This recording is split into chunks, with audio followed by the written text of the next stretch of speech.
In the frozen silence of Greenland in 1960, a city was carved beneath the ice. Officially, it was a research station. Unofficially, it was a weapon. 200 miles from the nearest settlement, in one of the most inhospitable places on Earth, American soldiers descended into tunnels that stretched for miles.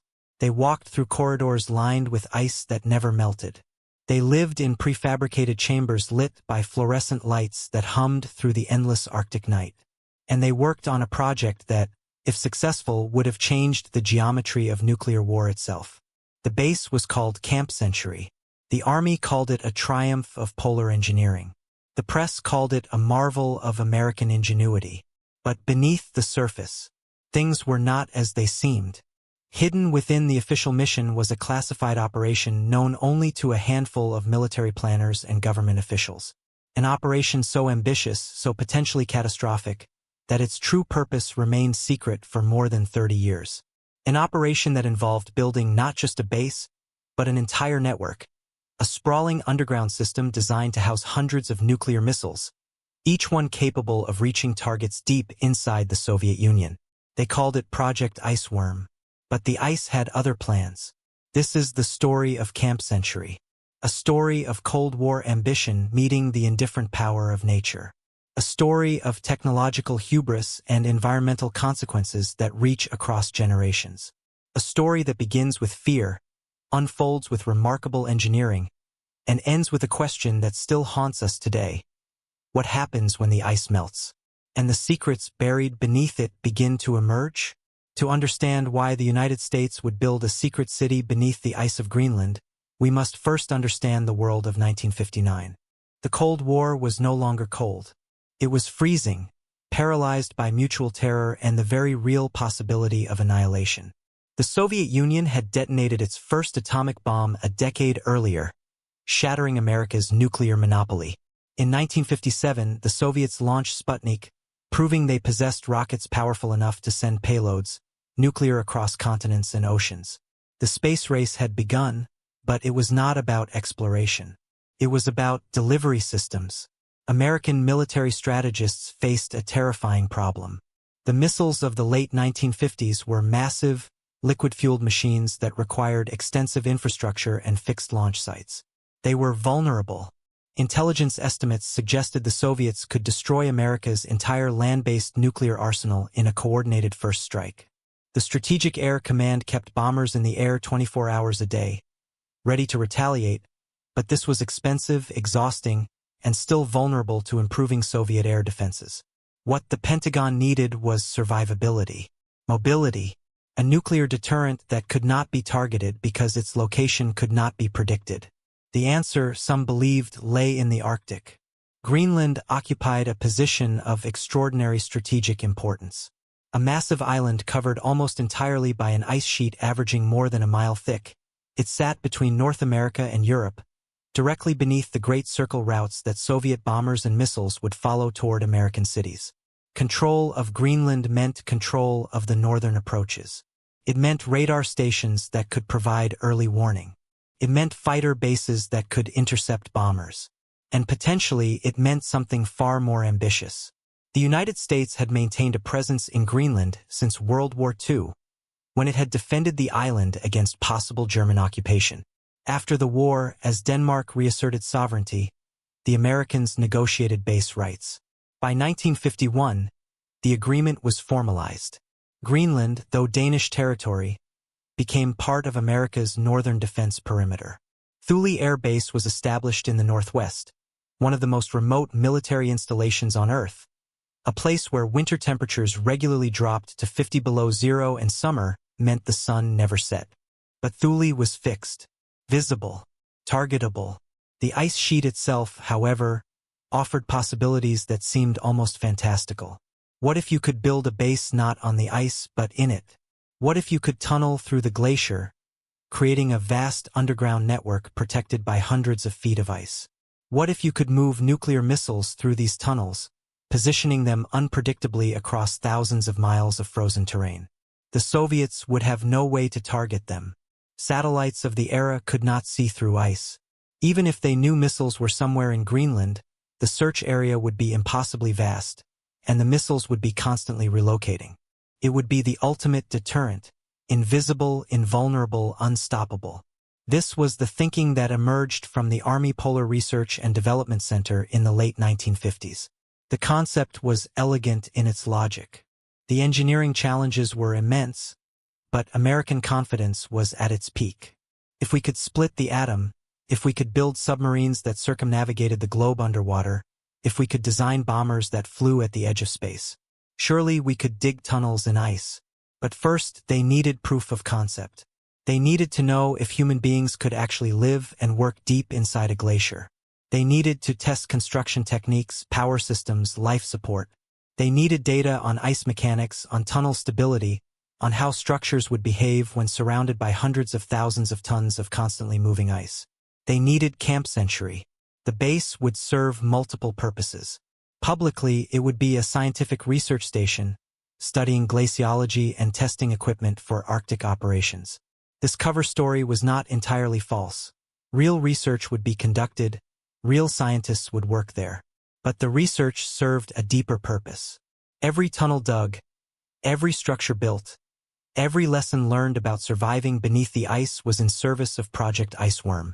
And so, in the autumn of 1959, the United States Army began transporting equipment, materials, and personnel to a location on the Greenland ice sheet, known only by its coordinates, 200 miles inland from Thule Air Base, in a region where the ice was more than a mile deep and the annual snowfall could bury a building in a single season.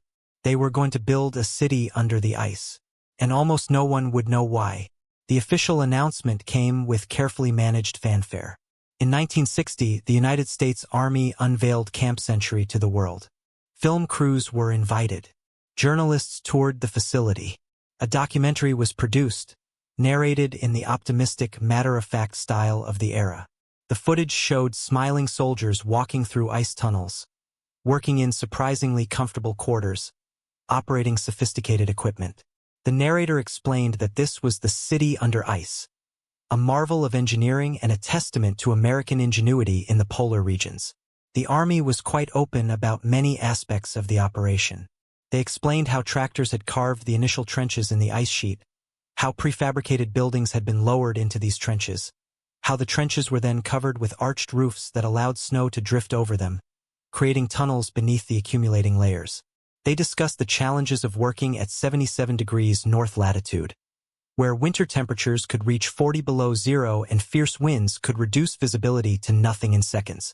They showed off the base's most remarkable feature, its power source.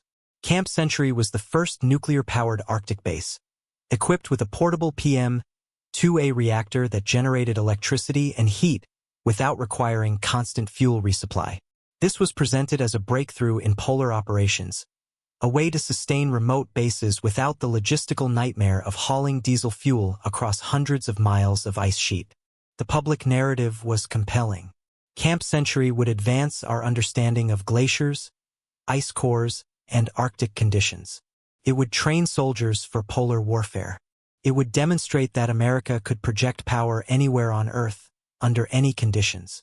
It was science, military readiness, and national prestige rolled into one photogenic package. But the cameras never filmed certain sections of the base. The journalists never asked about the sealed corridors or the classified planning sessions. The documentary never mentioned why so much of the tunnel network remained empty, waiting for a purpose that could not yet be revealed. Because Camp Century was only the beginning. The Danish government had been informed of the base's construction, though the level of detail they received remains a subject of historical debate. Denmark, which held sovereignty over Greenland, had agreed to the expansion of American military presence under the 1951 treaty. The agreement allowed for bases and installations necessary for the defense of Greenland and the NATO alliance. On paper, Camp Century fit within these parameters. It was a research facility on Danish territory, operated with Danish knowledge if not explicit approval for every detail. But Project Iceworm was never formally disclosed to the Danes. The full scope of what the Americans intended to build, a network of tunnels extending for more than 2,000 miles beneath the ice sheet, housing 600 medium-range ballistic missiles in constantly shifting positions, remained classified. Whether this was a deliberate omission or a matter of compartmentalized secrecy even within the U.S. government is still debated by historians. What is certain is that Camp Century served as both genuine facility and elaborate test site. Real scientific research was conducted.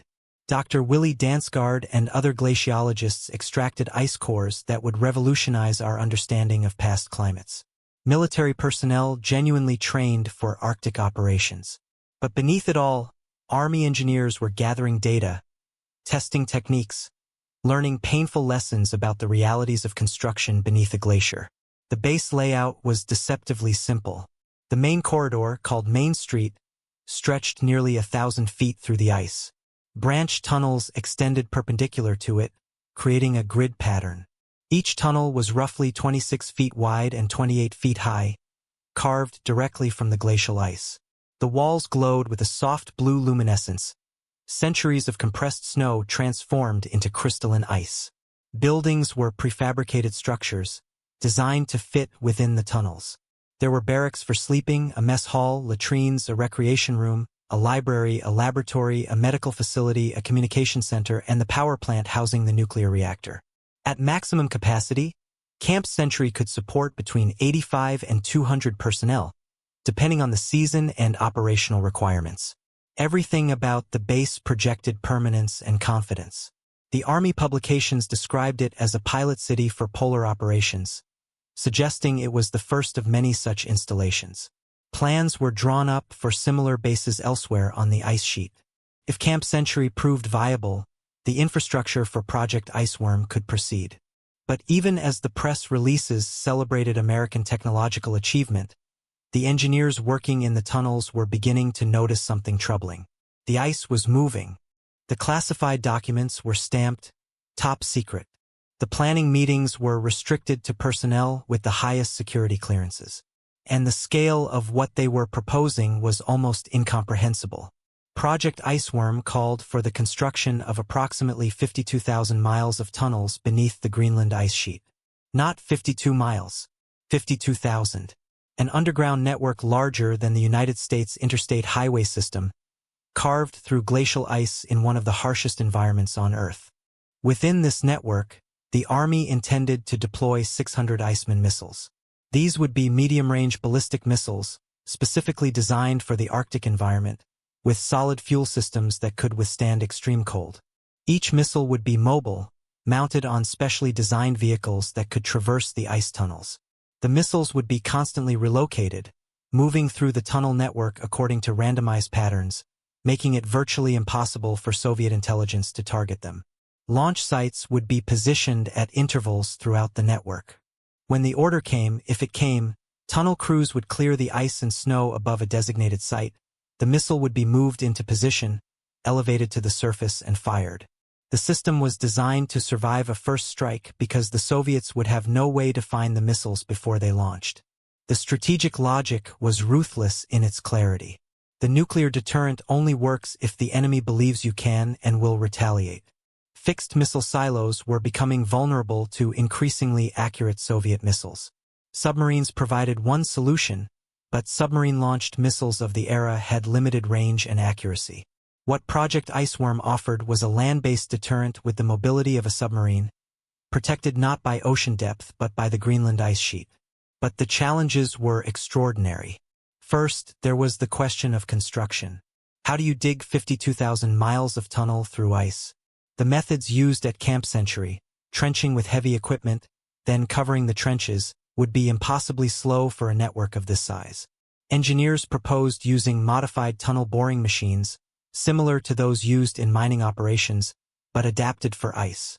These machines would heat their cutting surfaces, melting through the glacier while immediately refreezing the tunnel walls behind them to provide structural stability. The excavated ice would be melted, and the water pumped to drainage sumps. Or perhaps the tunnels would be carved using controlled explosives, a technique that seemed faster but raised concerns about fracturing the surrounding ice sheet. Multiple approaches were under consideration, each with its own technical and logistical problems. Then there was power. A network of this size would require multiple nuclear reactors, positioned at intervals throughout the tunnel system. Each reactor would need to be portable enough to transport across the ice sheet and install in the tunnels, yet powerful enough to generate electricity for the surrounding sections. The PM-2A reactor at Camp Century was a prototype for this concept, but dozens more would be needed. Transportation presented another enormous challenge. Everything required for construction and operation, equipment, materials, supplies, personnel, would need to be moved across the ice sheet from Thule Air Base or other coastal access points.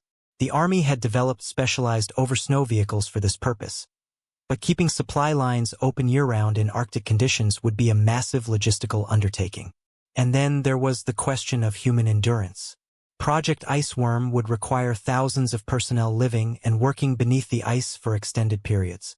Camp Century was already revealing the psychological strain of life in the tunnels, the isolation, the artificial environment, the knowledge that you were surrounded by millions of tons of ice. How would soldiers and technicians cope with not just months, but years in this environment? The missiles themselves needed to be designed from scratch. They would need to function reliably after prolonged exposure to extreme cold.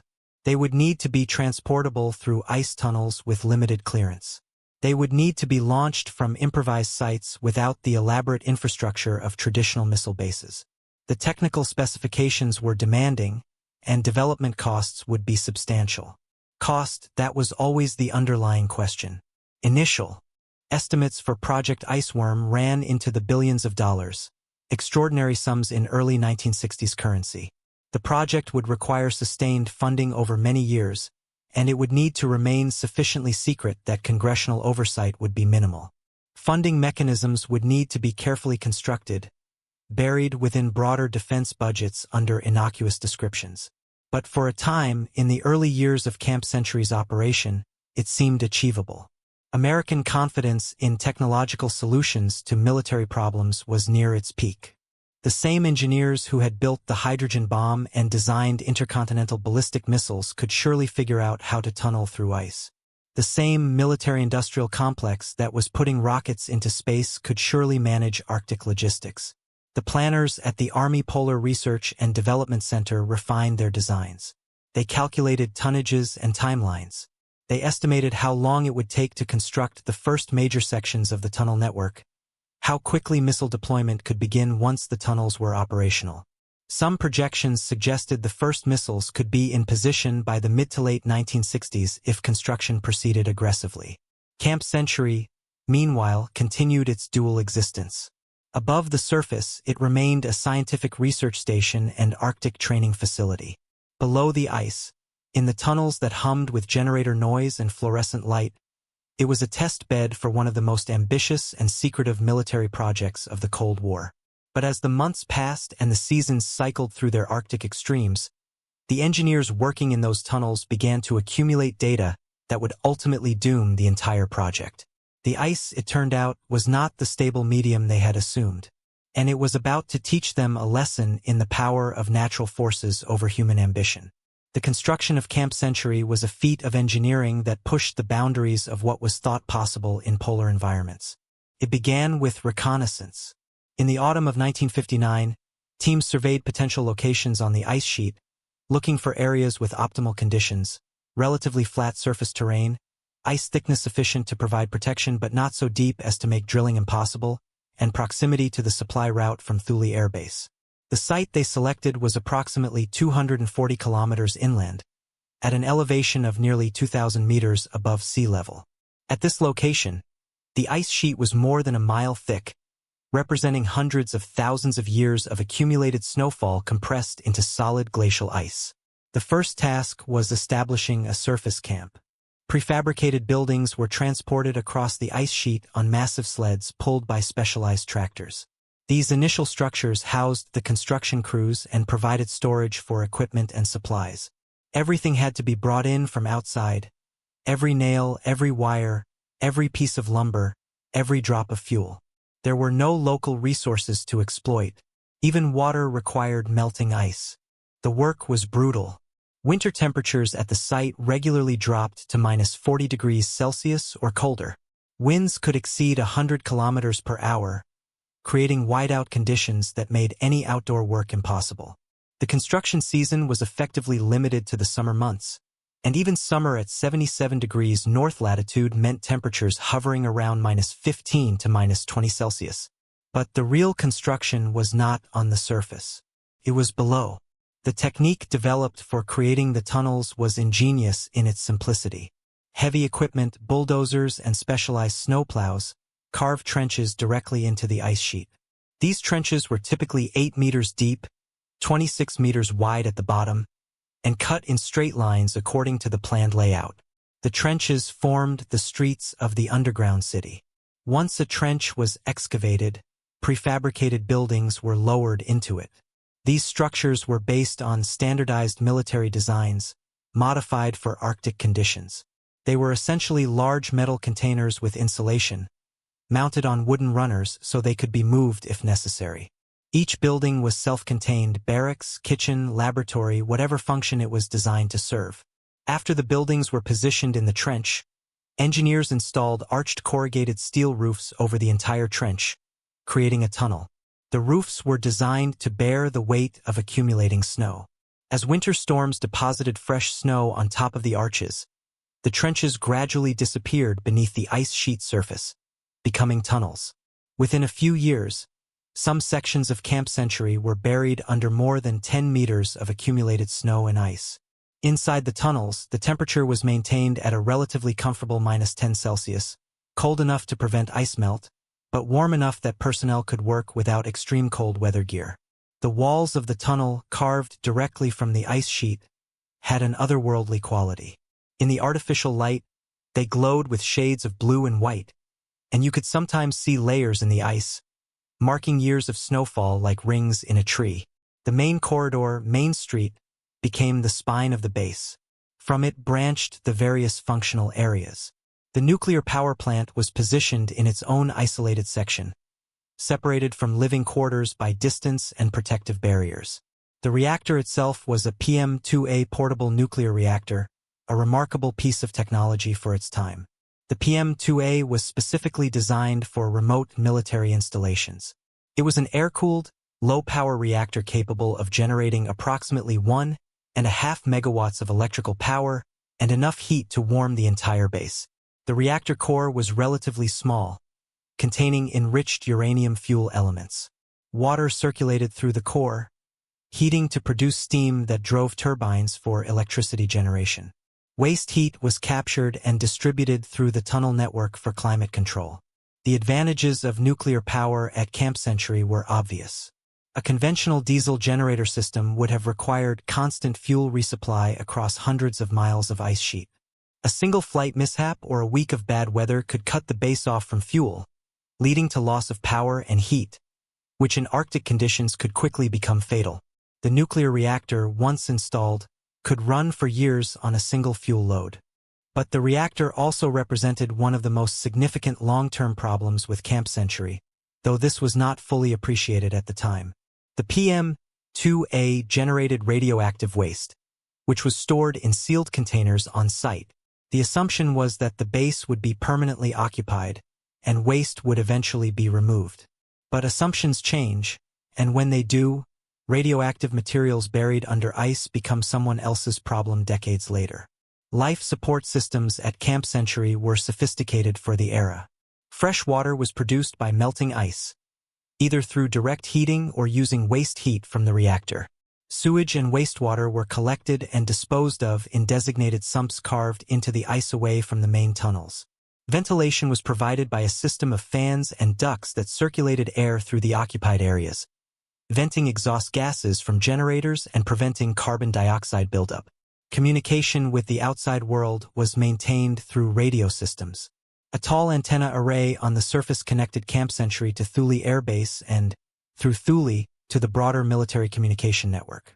Weather data, operational reports, and classified information flowed through these channels.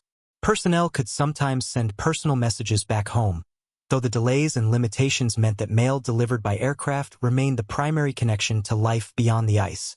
Supplies arrived on a regular schedule, weather permitting. Heavy cargo was transported across the ice sheet using massive tractors pulling trains of sleds. The journey from Thule to Camp Century could take days, depending on conditions. Aircraft could land on the ice sheet if a suitable runway was maintained, but this was risky. The surface conditions changed constantly, and more than one aircraft was damaged attempting to land on what turned out to be softer snow than anticipated. The construction of the base continued throughout 1960 and into 1961. New tunnels were excavated. Additional buildings were installed. The inhabitable area expanded. At its peak, Camp Century encompassed approximately 4,600 meters of tunnels. It was not yet the 52,000 miles envisioned by Project Iceworm, but it was a substantial underground complex, the largest of its kind ever built. Engineers documented everything. They measured ice temperatures at various depths. They monitored the rate of ice accumulation on the surface. They tested different construction materials to see how they performed in the extreme cold and high humidity of the tunnels. They experimented with different tunnel cross-sections and support structures. Every piece of data was potentially valuable for the larger project that waited in the classified files. And slowly, as the data accumulated, a troubling picture began to emerge. The ice was not behaving as expected. Tunnels that had been carefully cut with straight walls and flat floors were developing irregularities. Doors that had closed easily when first installed were becoming difficult to operate, their frames distorted by millimeters or centimeters of movement. Support structures were showing signs of stress, and measurements of tunnel dimensions revealed something that challenged the fundamental premise of the entire project. The ice sheet was not static. It was moving, flowing, compressing, and everything built inside it was being subjected to forces that were slow but inexorable. To live at Camp Century was to exist in a world of contradictions, isolation and community, advanced technology and primitive conditions, comfort and constant awareness that you were surrounded by an environment that could kill you in minutes if something went wrong. The personnel assigned to Camp Century were volunteers, though the nature of military service made volunteer a flexible term. They were soldiers, primarily from the Army Corps of Engineers, along with scientists, technicians, and support staff. Assignments typically lasted several months, with rotations timed to coincide with the Arctic seasons. Some personnel spent multiple tours at the base, becoming old hands who understood the rhythms and peculiarities of life under the ice. A day at Camp Century followed military routine, modified for the unique circumstances. There were work shifts, meal times, maintenance schedules, briefings, and reports, all the structure that military organizations impose to maintain order and purpose. But beneath the routine was something harder to describe. A psychological atmosphere created by the isolation, the artificial environment, and the knowledge that you were living inside a glacier. The barracks were functional but cramped. Sleeping quarters consisted of metal-framed bunk beds arranged in rows, with minimal privacy. Personal space was limited to what you could fit in a footlocker. The air was cold and dry, and the constant hum of generators and ventilation fans provided a sonic backdrop that you never entirely stopped hearing. Some men reported that they continued to hear the hum for weeks after leaving Camp Century, a phantom sound that persisted in the quiet of normal life. The mess hall was the social center of the base. Meals were prepared from military rations and supplies, but the cooks did their best to provide variety. Hot food was important not just for nutrition but for morale. In a place where the temperature outside was 50 degrees below zero and the landscape was featureless white in every direction, a hot meal was a reminder of normalcy, of civilization, of home. Recreation options were limited. There was a small library stocked with paperback books, magazines, and manuals. Some men read voraciously, consuming entire novels in a sitting. Others found reading difficult, the isolation and artificial light making it hard to concentrate. Card games were popular, chess and checkers. Some personnel brought musical instruments, harmonicas were common, and at least one soldier brought a guitar. Improvised entertainment helped pass the hours when work was complete but sleep would not come. The psychological challenges of polar isolation were not fully understood in the early 1960s. The phenomenon now known as winter-over syndrome, the constellation of symptoms including sleep disturbances, irritability, cognitive difficulties, and depression that can affect people spending extended periods in polar environments, was not yet well documented. But the personnel at Camp Century experienced it. Some men struggled with the endless darkness of Arctic winter, when the sun never rose above the horizon for months. Others found the constant daylight of Arctic summer equally disturbing, the inability to rely on natural light cycles disrupting sleep patterns and circadian rhythms. Time became elastic and strange when the environment provided no natural cues. The isolation was profound. The nearest settlement was Thule Air Base, 200 miles away across the ice sheet. In winter, when weather made travel impossible, Camp Century was completely cut off. Radio provided communication, but it was not the same as human contact beyond the same small group of faces you saw every day. Mail from home was precious. Read and reread until the paper wore thin. And then there was the ice itself. Living inside a glacier produced a psychological effect that was difficult to articulate but impossible to ignore. You were aware always that you were surrounded by ice. The walls of the tunnels glowed with it. The floors were ice. The ceiling was ice. If you placed your hand against the tunnel wall, you could feel the cold radiating through your glove. The ice was beautiful in its way, but it was also oppressive. It was a reminder that this environment was not meant for human habitation, that you were here only through constant application of technology and energy, and that if systems failed, the cold would reclaim everything within hours. Some personnel reported feelings of claustrophobia despite the relatively large tunnel dimensions. Others described a sense of being buried alive, though they were not precisely underground but rather within the ice sheet. A few requested early transfer, unable to adapt to the environment.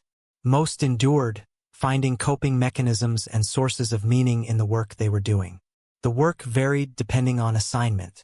Engineers monitored the tunnels, taking measurements and documenting changes. Technicians maintained the reactor, generators, and life support systems. Scientists conducted research, drilling ice cores and analyzing glacial mechanics. Support staff handled logistics, food preparation, and communication. Everyone had tasks, and idle time was generally considered dangerous. Not physically dangerous, but dangerous for morale and mental health. Training exercises were conducted on the surface when weather permitted. Soldiers practiced cold weather operations, navigation, and survival techniques. But the surface of the Greenland ice sheet was one of the most hostile training environments imaginable. The temperature alone was life-threatening. Add wind chill, and exposed skin could freeze in under a minute. Visibility could drop to 0 in seconds when blizzards struck. More than one soldier got disoriented during surface exercises, wandering away from the base perimeter and requiring search and rescue. The penalty for mistakes was harsh and immediate. Medical facilities at Camp Century were basic but adequate for routine issues. The base had a small infirmary staffed by a medic or corpsman trained to handle common ailments and injuries. Serious medical emergencies were more complicated. Evacuation to Thule Air Base required aircraft transport, which was weather-dependent. In severe conditions, a critical patient might have to wait days for evacuation. This created a baseline anxiety, the knowledge that if something went seriously wrong, help was not immediately available. Despite the challenges, many personnel spoke positively about their time at Camp Century, at least in retrospect. There was pride in being part of something unique, something that few others would ever experience. There was camaraderie forged in shared hardship. And there was the strange beauty of the environment. The eerie light in the ice tunnels, the crystalline clarity of the Arctic air on calm days, the aurora borealis dancing across the sky during winter darkness. But beneath the routines and coping mechanisms, beneath the official mission and the classified purposes, there was a growing awareness among the engineers and scientists that something was wrong. The tunnels were changing, slowly but measurably, and the changes suggested that Camp Century, and by extension Project Iceworm, was built on a flawed assumption about the nature of glacial ice. The ice sheet was not the solid, stable platform they had envisioned. It was a vast, slow-motion river of ice, flowing under its own weight from the interior of Greenland toward the coast. And everything built within it was being subjected to the same forces that shaped the glacier itself: compression, shear stress, and deformation that operated on geological timescales, invisible to human perception but nonetheless inexorable. The city beneath the ice was being crushed. Slowly, quietly, but inevitably. The first signs were subtle: small enough that they could be dismissed as measurement error or routine settling. Engineers noticed that tunnel dimensions were changing. A corridor that had been precisely 26 feet wide when first cut was now slightly narrower. Not dramatically, perhaps a few inches at most, but measurably so. Floor levels that had been even were developing slight rises and depressions. Walls that had been vertical were beginning to show curvature. Initially, these observations were recorded as data points, anomalies to be monitored but not necessarily alarming. Glacial ice was expected to move over time. The entire ice sheet was slowly flowing toward the coast, driven by gravity and the immense weight of accumulated snow and ice. But the engineers had calculated that this flow would be gradual, occurring over decades or centuries, not months or years. Camp Century was supposed to remain structurally stable for the foreseeable future. The measurements told a different story. Glaciers do not behave like solid rock. Ice under pressure and over time exhibits properties closer to a very slow-moving fluid. The technical term is plastic deformation. The ice sheet was more than a mile thick at Camp Century's location. The weight of all that ice created enormous pressure at depth. Under this pressure, ice crystals could rearrange themselves, allowing the glacier to flow and deform. The tunnels at Camp Century were buried progressively deeper each year as new snow accumulated on the surface. With each meter of additional depth, the pressure increased. And as pressure increased, the rate of deformation accelerated. The ice surrounding the tunnels was compressing, trying to fill the void that the tunnels represented. Slowly but steadily, the glacier was attempting to close the wounds that human engineers had carved into it. By 1962, the deformation was becoming difficult to ignore. Doorways that had been perfectly rectangular were developing rhomboidal distortions, their corners no longer meeting at right angles. Buildings that had been level were tilting slightly. Support beams installed to reinforce tunnel sections were showing signs of stress, bending under loads they had not been designed to bear. The nuclear reactor building was of particular concern. Any structural failure that damaged the reactor or its cooling systems could lead to a radiation release. Engineers installed additional supports around the power plant, reinforcing the tunnel walls and ceiling, but they were fighting against forces measured in thousands of tons per square meter. Temperature measurements revealed another complication. The ice sheet was not uniformly cold throughout. Temperature varied with depth, and there were also variations based on the geothermal heat rising from the bedrock far below. These temperature gradients created differential rates of ice movement. Some layers of the glacier moved faster than others, creating shear zones where the ice was under particular stress. Camp Century happened to be located in an area where these shear zones were more active than anticipated. The site had been selected based on surface conditions and proximity to supply routes, but the deeper structure of the ice sheet was less well understood. Seismic surveys and ice core analysis conducted after the base was already built revealed that the ice in this region was flowing faster than the averages suggested. The entire base was being carried along with the glacier, moving perhaps several meters per year toward the coast. But different parts of the base were moving at slightly different rates, creating stress and deformation within the tunnel network itself. Maintenance became a constant battle. Crews worked continuously to shore up failing sections, reinforce walls, adjust doorways that no longer closed properly. But every fix was temporary. The ice did not stop moving. The pressure did not relent. Each winter brought additional snow accumulation on the surface, adding weight and depth. Each summer saw some surface melting, but the net effect year over year was increasing depth and pressure. The scientific data being collected was invaluable for understanding glacial mechanics, but it was painting an increasingly pessimistic picture for Project Iceworm. If Camp Century, with its relatively modest tunnel network of a few kilometers, was experiencing significant structural problems within just a few years of construction, what would happen to a 52,000-mile tunnel network? How could you maintain such a system when the ice was constantly deforming the tunnels? How could you move missiles through passages that were warping and compressing? The logistics became nightmarish to contemplate. You would need constant reconstruction, entire crews dedicated to nothing but tunnel maintenance, reshoring failing sections and recutting passages that had closed. The cost would be astronomical. the manpower requirements would be enormous. And even then, there was no guarantee that the system would remain functional. There was another problem that engineers had not fully anticipated: snow accumulation.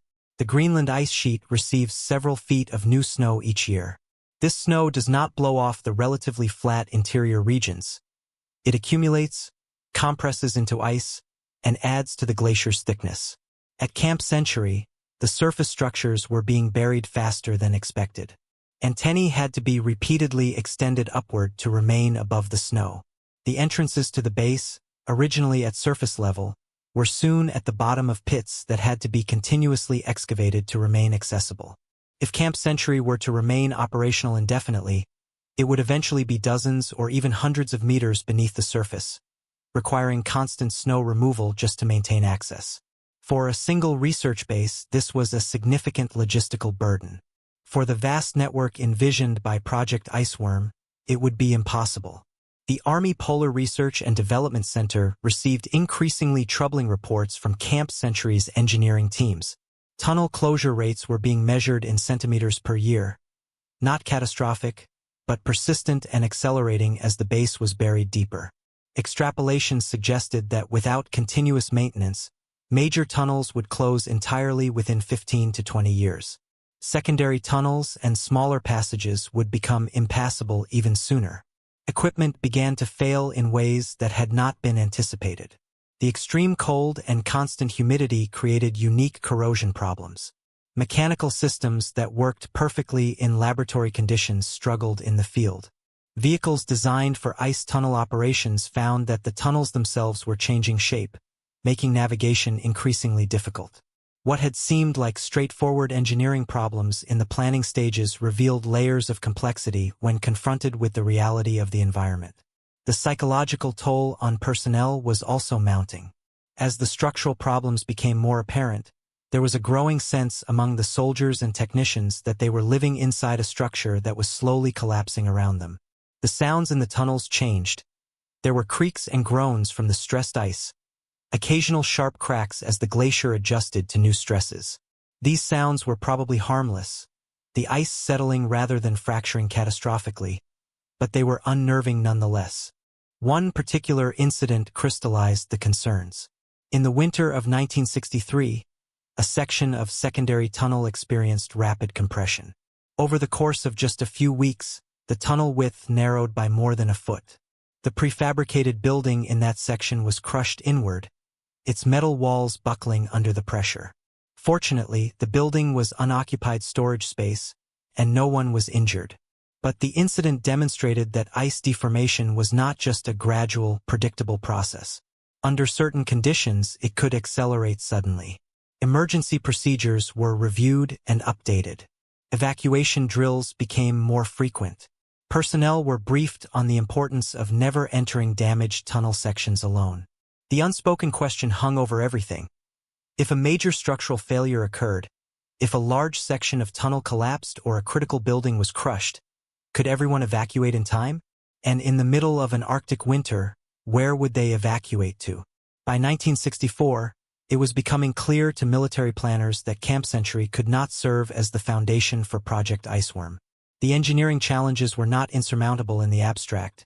With enough resources, determination, and time, perhaps they could have found solutions.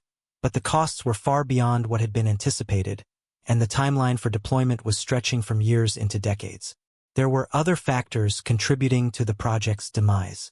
Intercontinental ballistic missile technology was advancing rapidly. The missiles of the mid-1960s were far more capable than those of the late 50s. They could be launched from hardened silos with much greater reliability, and those silos could be built at a fraction of the cost of Arctic tunnel networks. Submarine-launched ballistic missiles were also improving, with the Polaris program demonstrating that submarines could provide the mobile, survivable deterrent that Project Iceworm had been designed to achieve. The strategic landscape was shifting. The logic that had made Project Iceworm appealing in 1959 was less compelling by 1964. Deterrence strategy was evolving. The concept of massive retaliation was giving way to more flexible response options. The military value of hundreds of mobile missiles in Greenland was being reconsidered in light of other developments. And there was the cost. Billions of dollars, perhaps tens of billions, for a system that would require continuous, expensive maintenance and might not remain operational for more than a few decades before the ice closed the tunnels entirely. The analysis became increasingly unfavorable. Project Iceworm was never formally cancelled in a single decision. Instead, it died quietly, strangled by accumulating data and changing priorities. Funding dried up. Planning documents were filed away. The engineers at Camp Century continued their work, now focused purely on research rather than testing for a larger deployment that would never come. But Camp Century itself continued to operate. The nuclear reactor still generated power. Personnel still rotated in and out. Scientific research continued, producing valuable insights into glaciology, climate history, and polar operations. The base had taken on a life of its own, separate from the classified project it had been designed to support. Yet the ice continued its slow, inexorable work. The tunnels continued to compress. The structures continued to deform. And a new question emerged. How long could Camp Century remain operational? And perhaps more importantly, what would happen when it was finally abandoned? Because buried deep in those ice tunnels, along with the prefabricated buildings and the equipment and the supplies, was something that would remain dangerous for thousands of years. The nuclear reactor, and all the radioactive waste it had produced. The decision to abandon Camp Century was made gradually, then suddenly. By 1965, it was clear that the base could not continue indefinitely. The structural problems were worsening. Maintenance costs were escalating. The original justifications for the facility, both the public ones and the classified ones, were no longer compelling. But shutting down a nuclear-powered base inside a glacier was not a simple matter of turning off the lights and walking away. The PM-2A nuclear reactor had to be shut down safely.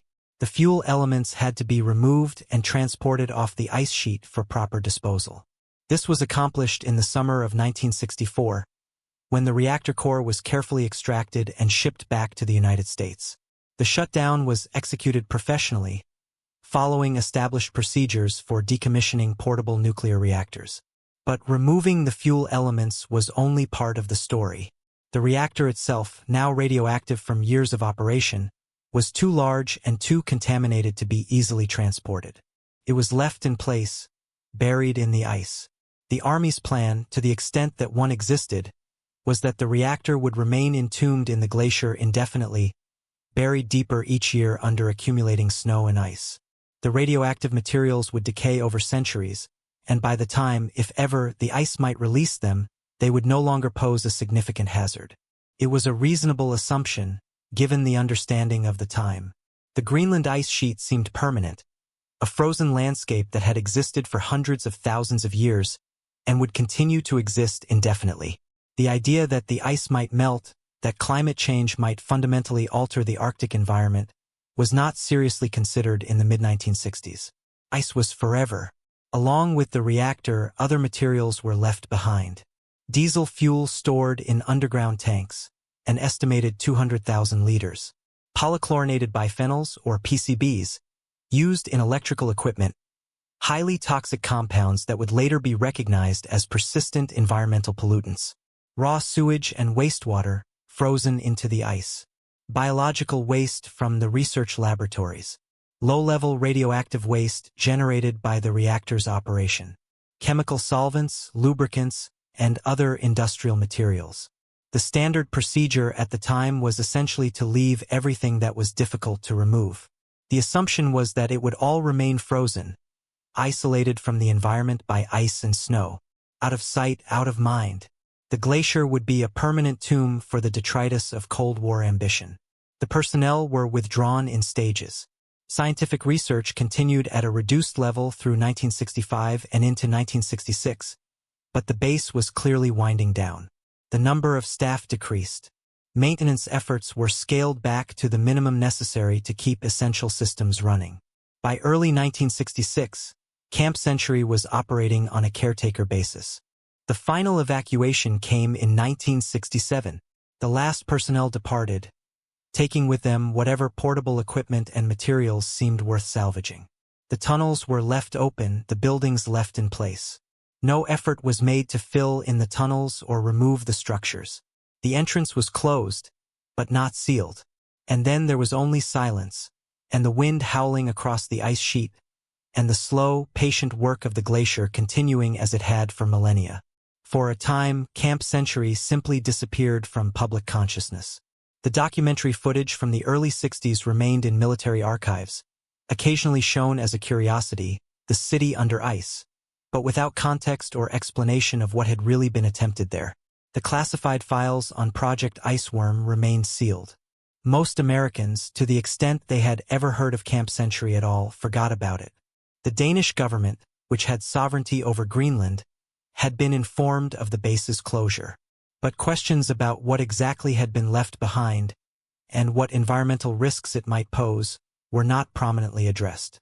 The full scope of the abandoned materials would not be publicly documented for decades. Through the 1970s and 80s, Camp Century lay buried and silent. Snow accumulated on the surface. The ice compressed. The tunnels, deprived of heating and maintenance, began to collapse more rapidly. The prefabricated buildings were crushed by the moving ice. Metal twisted. Walls buckled.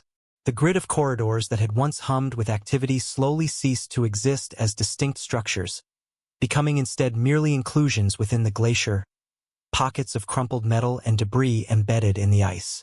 The nuclear reactor, sealed in its housing, was gradually entombed deeper and deeper. The fuel tanks, the PCBs, the biological waste, the chemical solvents, all of it descended into the ice sheet, carried downward by the accumulation of new snow on the surface and carried horizontally toward the coast by the glacier's flow. Calculations suggested that these materials would take thousands of years to reach the ocean, if they ever did. The ice sheet was so thick, the flow so slow, that there seemed to be no immediate concern. By the time the ice containing these materials reached the edge of the glacier and calved off as icebergs, the radioactive materials would have decayed to safe levels, or so the thinking went. But calculations are only as good as the assumptions on which they are based. And one critical assumption was about to be proven wrong. The Greenland ice sheet was not permanent. It was not unchanging. And it was not immune to the warming climate that was beginning to transform the Arctic. Climate scientists in the 1980s and 90s began to document changes in Greenland's ice. Surface melting was increasing. The edges of the ice sheet were retreating. Glaciers were flowing faster, accelerated by meltwater that lubricated their bases. The ice sheet as a whole was losing mass, contributing to global sea level rise. And buried within that ice, moving toward the surface more quickly than anyone had anticipated, was the toxic and radioactive legacy of Camp Century. Researchers studying ice core data from Greenland began to notice something interesting.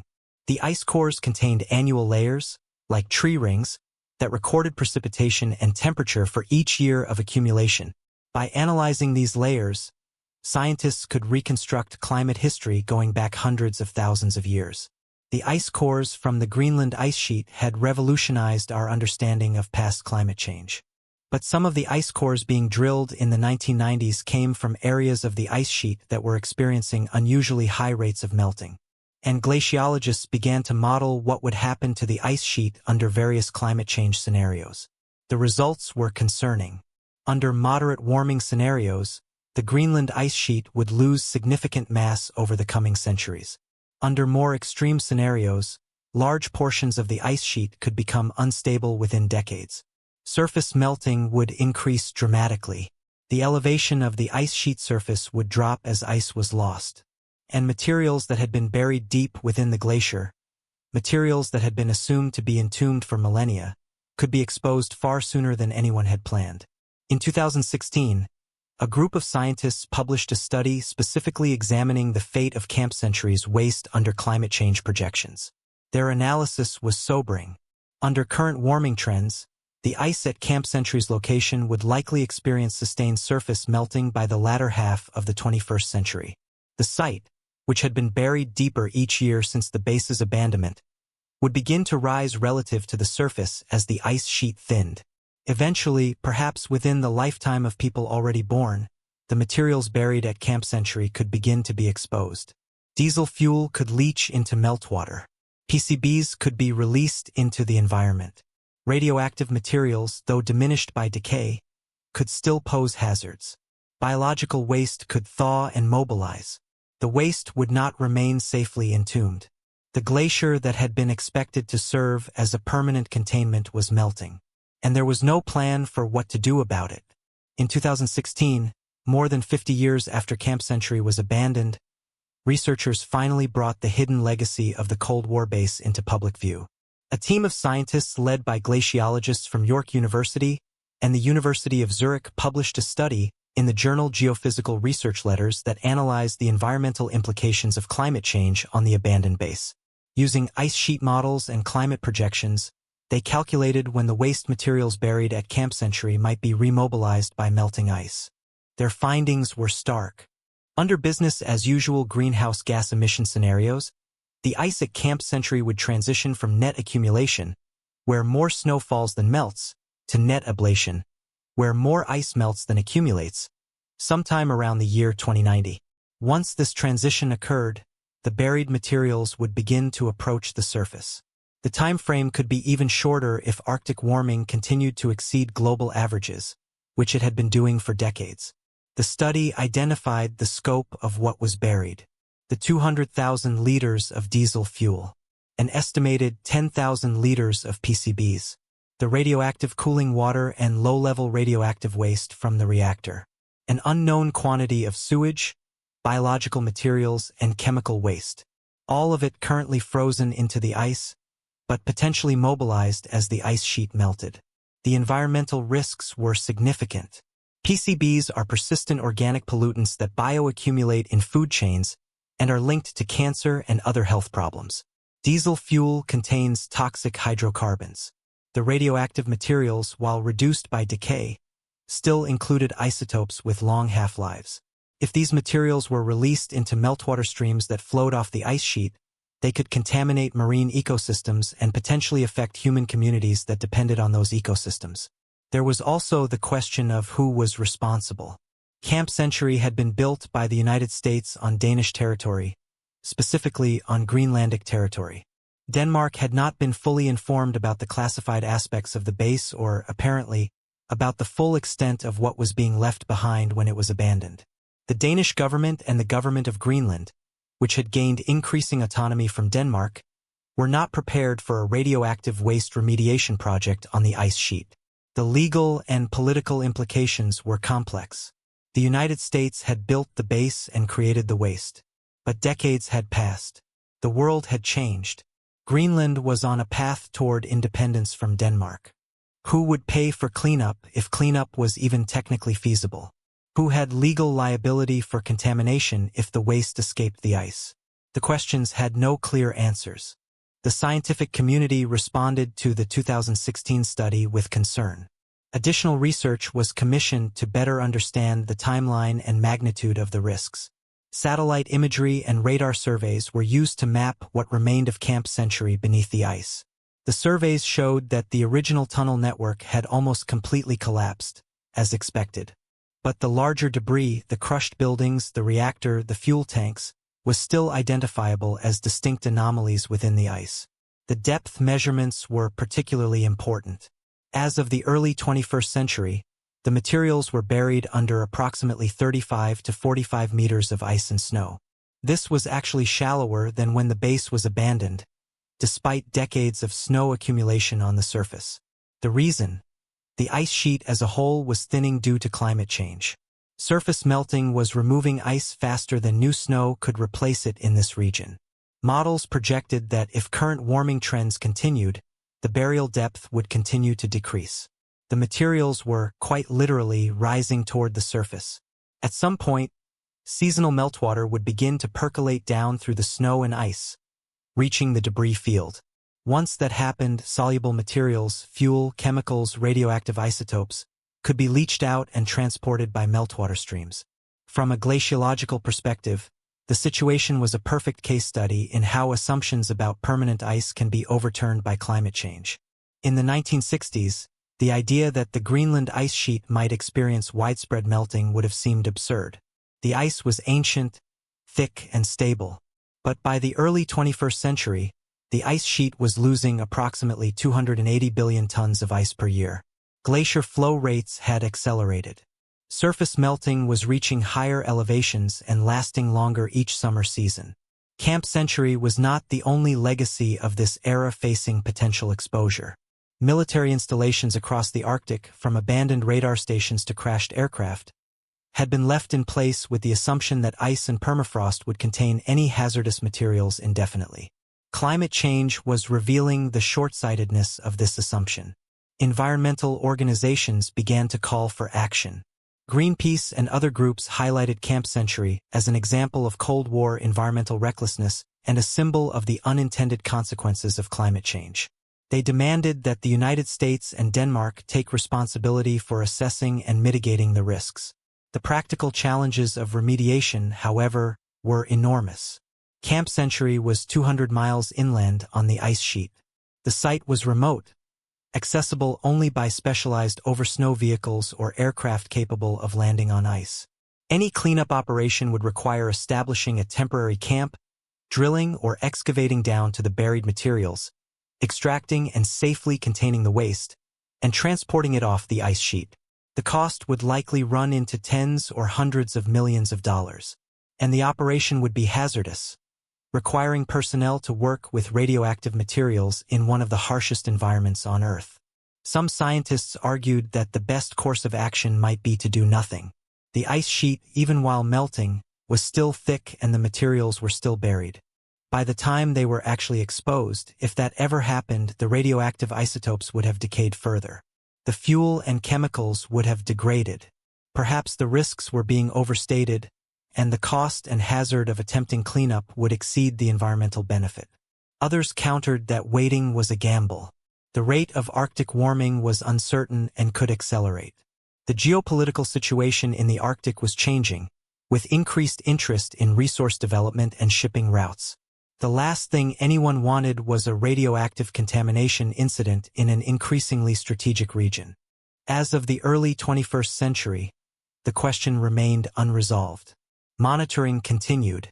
Scientists tracked the ice thickness at Camp Century's location, measured meltwater production, and refined their models of when exposure might occur. Diplomatic discussions continued quietly between the United States, Denmark, and Greenland about responsibility and potential response.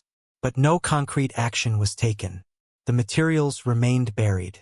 The ice continued to melt, and the timeline for potential exposure continued to shrink. Camp Century had become a kind of time bomb, ticking not with mechanical precision but with the slow, uncertain rhythm of climate change. A relic of Cold War strategy, it was now a symbol of a different kind of threat, the long-term environmental consequences of industrial civilization and the ways in which the past refuses to stay buried. The story that had begun with ambitious plans to hide nuclear missiles beneath the ice had become a cautionary tale about the dangers of assuming that any waste disposal is permanent and any environment is unchanging. To answer this question, we must consider several types of disaster, each with its own timeline, its own probability, its own potential scale. The first disaster that was contemplated but never materialized was the disaster of Project Iceworm itself succeeding. Imagine for a moment that the engineering challenges had been solved. Imagine that the Army had developed techniques to build and maintain tunnels through glacial ice despite the constant compression and deformation. Imagine that 52,000 miles of tunnels had been constructed beneath the Greenland ice sheet, housing 600 nuclear missiles in constant motion. The strategic stability of the Cold War rested on a delicate balance of terror. Each side needed to believe that the other had a secure second strike capability, the ability to survive a first strike and retaliate with devastating force. This mutual assured destruction was horrifying, but it was also stabilizing. Neither side could rationally launch a first strike because neither side could prevent retaliation. Project Iceworm would have introduced a destabilizing element. 600 invulnerable missiles, constantly relocating through tunnels beneath the ice, impossible to target. The Soviet Union would have faced a stark choice. Accept this new reality, which would shift the strategic balance in America's favor, or find a way to neutralize it.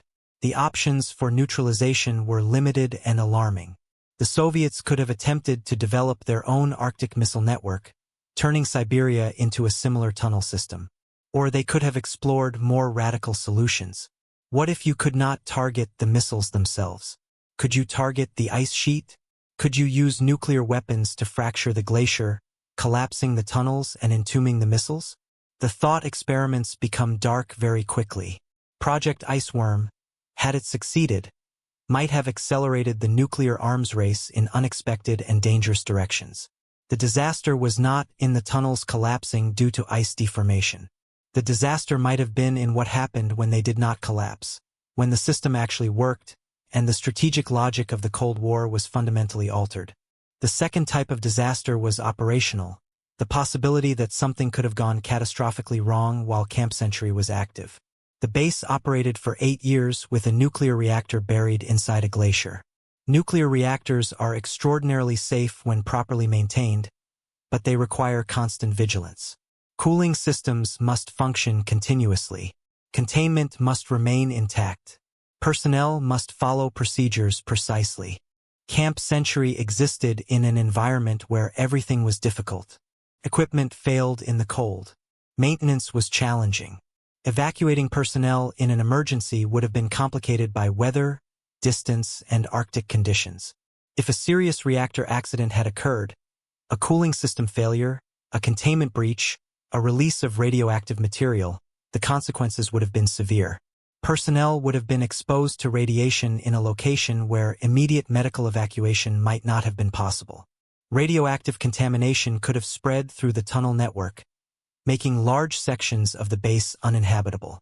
And if contaminated meltwater had escaped the base, it could have entered the glacier's internal drainage system and eventually reached the ocean, though the environmental impact would likely have been localized. To the credit of the engineers and operators, no such accident occurred. The PM-2A reactor operated safely throughout its tenure at Camp Century. But the possibility existed, and the consequences would have been dire for anyone at the base when it happened. The third type of disaster is the one we are still potentially facing, the environmental disaster of the waste being released from the melting ice. The timeline for this disaster is measured in decades. It is not imminent, but it is approaching. Current projections suggest that sustained surface melting at Camp Century's location could begin between 2075 and 2090, depending on the trajectory of global greenhouse gas emissions and Arctic warming rates. Once sustained melting begins, the materials buried at the site will begin to interact with meltwater. The most mobile contaminants, diesel fuel, certain chemical solvents, radioactive isotopes dissolved in cooling water, will be leached out relatively quickly. PCBs and other persistent organic pollutants will mobilize more slowly, but are particularly concerning because of their toxicity and tendency to bioaccumulate. The quantity of contamination is not enormous by the standards of major industrial pollution incidents. This is not Chernobyl or the Exxon Valdez. But it does not have to be. The Arctic environment is pristine and fragile. Marine food chains in the region are relatively simple, meaning that contaminants can accumulate to high concentrations in top predators very quickly. Communities in Greenland depend on hunting and fishing for subsistence.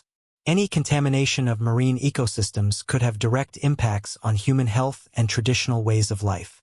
There is also a symbolic dimension to this potential disaster. Camp Century would become a case study in environmental irresponsibility, a Cold War relic causing 21st century environmental damage. It would highlight the long-term consequences of treating the environment as a disposal site for inconvenient waste. It would serve as evidence in the broader debate about who bears responsibility for historical environmental damage as climate change reveals and amplifies past decisions. The question of how close we came or are coming to disaster depends on which disaster you mean. We came close to building a nuclear missile network beneath the ice that might have destabilized the Cold War in unpredictable ways. That disaster was averted not by wisdom but by the practical reality that the ice would not cooperate with human plans. The glacier defeated Project Iceworm, not through catastrophic collapse but through slow, inexorable compression that made the project economically and operationally infeasible. We came close to a reactor accident at Camp Century. That disaster was averted by competent operation and perhaps a measure of luck. The base was abandoned before the structural deterioration reached a point where it might have compromised the reactor's safety systems. The fuel was removed while the tunnel was still intact enough to allow safe extraction. And we are approaching, slowly but probably inevitably, an environmental disaster as the ice melts and releases the waste. This disaster is still avoidable in theory. If emissions are drastically reduced and Arctic warming is limited, the melting might be slowed enough that the waste could be retrieved before it is exposed. If remediation efforts are undertaken soon, the material could be removed while it is still buried but accessible. But as of now, neither sufficient emission reductions nor cleanup efforts are occurring. The trajectory remains toward eventual exposure. The disaster is not yet realized, but it is set in motion, determined by decisions made decades ago and by the climate changes that are now locked into the system by past greenhouse gas emissions. How close we came to disaster is perhaps less important than the realization that we created a situation where disaster was possible. And in one form, still is. Camp Century stands as a monument to a particular kind of hubris. The belief that we can isolate our waste, that we can engineer solutions to any problem, that the environment is both a resource to be exploited and a dumping ground that will absorb our mistakes without consequence. The ice is melting. The secrets are rising. And the question is no longer whether we came close to disaster, but whether we will act to prevent the one that is still approaching. The story of Camp Century is the story of Cold War ambition colliding with natural forces indifferent to human plans. It began with fear, the terror of nuclear annihilation that defined the Cold War era. It was born from a strategic calculation that sought to make nuclear weapons invulnerable by hiding them beneath a glacier. It was executed with remarkable engineering and considerable courage by men who lived for months inside a glacier in one of the most hostile environments on Earth. And it ended with the slow recognition that some problems cannot be engineered away. That ice, despite appearing solid and eternal, is in fact a fluid medium that moves and deforms under its own weight. That the Arctic, despite its seeming permanence, is as vulnerable to change as any environment on Earth. The tunnels of Camp Century collapsed decades ago. The prefabricated buildings are crushed and buried. The nuclear reactor sits entombed in ice, along with fuel, chemicals, and waste. For now, they remain isolated, safely contained by the ice sheet. But the ice is melting. Climate change is transforming the Arctic faster than almost anywhere else on Earth. The Greenland ice sheet is losing hundreds of billions of tons of ice each year. What seemed permanent in 1960 is revealed as temporary in the 21st century. And so Camp Century, abandoned, buried, and forgotten for decades, has become relevant again, not as a military installation or a scientific curiosity, but as a warning, a reminder that nothing we bury stays buried forever, that decisions made in one era can create consequences for future generations, that the environment we alter in pursuit of short-term goals will respond in ways we cannot predict or control. The base that was meant to win the Cold War without firing a shot may yet cause damage decades after that war ended. The city beneath the ice, built to be invisible and invulnerable, is being revealed by the very forces of nature it sought to exploit. Did they truly understand what they were unleashing beneath the ice? The engineers and planners who conceived of Project Iceworm were intelligent, capable people working with the best knowledge available to them. They could not have foreseen climate change in the form we now understand it. They could not have predicted that the ice sheet would melt. They acted on assumptions that seemed reasonable at the time. But ignorance does not absolve consequences. The waste is still there. The ice is still melting. And the question of what to do about it remains unresolved. Camp Century stands as a testament to a particular moment in history, the Cold War, the nuclear age, the confidence that technology could solve any problem and the environment would absorb any impact. It stands as a warning about the long-term implications of decisions made under pressure, with incomplete information, and without consideration of consequences beyond the immediate strategic situation. The tunnels are gone. The base is abandoned. The project it was meant to serve never came to fruition. But the legacy remains, buried in the ice, waiting for the day when the ice can no longer hold it. In the frozen silence of Greenland, where soldiers once walked through corridors of ice, there is now only the slow drip of meltwater and the patient, inexorable work of a changing climate. The city under the ice is becoming visible again. And with it, all the secrets we thought we could bury forever.